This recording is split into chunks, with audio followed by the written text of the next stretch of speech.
10-15 দিন আগে রাজধানীর 2-1টি পাম্পে থাকত যানবাহনের লম্বা লাইন, কিন্তু ইদানিং প্রায় সবখানি থাকছে তেল সংগ্রহে গাড়ির 2-3 কিলোমিটার দীর্ঘ সিরিয়াল। মধ্যপ্রাচ্য সংকটের পরও ডিজেল নিতে কিছুদিন আগে এতটা বেগ পেতে হতো না, কিন্তু এখন এই জ্বালানির জন্য দেখা যাচ্ছে দীর্ঘ লাইন। দেশের বিভিন্ন এলাকাতেও তেল কিনতে প্রায় একই অবস্থা। সব মিলিয়ে পাম্পগুলোতে বেড়েছে গ্রাহকের চাপ। প্রচণ্ড গরমের মাঝে তেল সংগ্রহে ঘন্টার পর ঘন্টা এমন অপেক্ষা আর সহ্য করতে পারছেন না গ্রাহকেরা।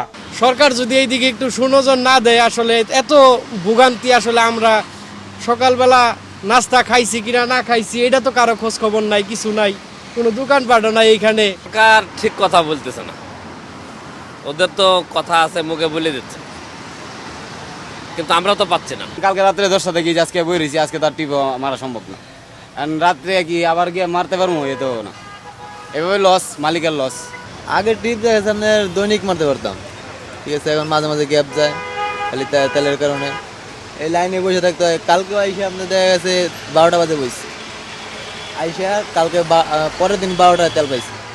ডিপো থেকে চাহিদা মতো তেল না পাওয়া পর্যন্ত এ সংকট থেকে মুক্তি নেই জানালেন পাম্পে কর্মরতরা। বিগত দিনে যে চাহিদা ছিল 2 গাড়ি 3 গাড়ি হলেই হতো, এভারেজ ডিজেল অকটেন মিলে। এখন যদি 10 গাড়িও আসে তাও শেষ হবে না। এখনকার বর্তমান চাহিদা এরকম, 5 গাড়ি অকটেন 5 গাড়ি ডিজেল আসলেও একদিনেই শেষ। এদিকে জ্বালানি প্রতিমন্ত্রী জানিয়েছেন, বর্তমানে দেশের ইতিহাসে সবচেয়ে বেশি জ্বালানি মজুত রয়েছে। সকালে চট্টগ্রামে ইস্টার্ন রিফাইনারি লিমিটেড পরিদর্শন শেষে তিনি কথা বলেন। বর্তমানে বাংলাদেশের ইতিহাসে সবচাইতে বেশি পরিশোধিত জ্বালানি আমাদের মজুদ রয়েছে।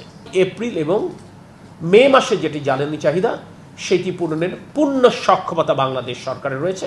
ইস্টার্ন রিফাইনারির জন্য বিকল্প উৎস থেকে অপরিশোধিত জ্বালানি আমদানির উদ্যোগ নেওয়া হয়েছে বলে জানান জ্বালানি প্রতিমন্ত্রী। আনোয়ার হোসেন, মাছরাঙা সংবাদ, ঢাকা।